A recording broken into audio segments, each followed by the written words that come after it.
আমাদের বাসায় কে আসছে দেখছেন? চলেন, আম্মু আজকে রান্না করতেছে, কারণ আমি হচ্ছে অসুস্থ, ঠান্ডা লাগছে প্রচন্ড। আসেন কি কি রান্না করছে আপনাদের দেখাই, চলেন চলেন চলেন। আম্মু আম্মু কি কি রান্না করছেন? লাল শাক ভাজি করলাম, দেখান তো। মূলা দিয়ে, সিম দিয়ে, শীতের সবজি আর কি, ধনেপাতা দিয়ে, রুই মাছ দিয়ে রান্না করছি।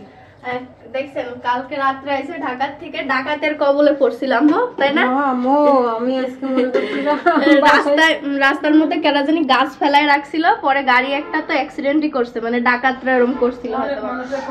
এই যে আম্মু আপনার আগের বারে মেস্তার ক্রিমে কেমন উপকার হয়েছে? মোটামুটি অনেকে নাকি চাইছে, দেখেন এখানে মুখ দেখেন, তাহলে বুঝবেন কতটা উপকার হয়েছে। অনেকে নাকি আম্মুরে বলতেছিল যে কোথা থেকে নেছেন, দেখেন স্ক্রিনে আমি হোয়াটসঅ্যাপ নাম্বার দিয়ে দিচ্ছি। আর এগুলো হচ্ছে বিউটি বাই রোজি ফেসবুক পেজে পাওয়া যাবেন। এই যার একটা দিলাম, নেন। ওটা শেষ করছেন? হ্যাঁ ওটা এবার এটা প্রতিদিন ব্যবহার করেন, দেখেন এটা 1 সপ্তাহের ভিতরে রেজাল্ট পাওয়া যাবে ইনশাআল্লাহ। আর আপনারা নিতে চাইলে অর্ডার করেন হোয়াটসঅ্যাপ নাম্বারে।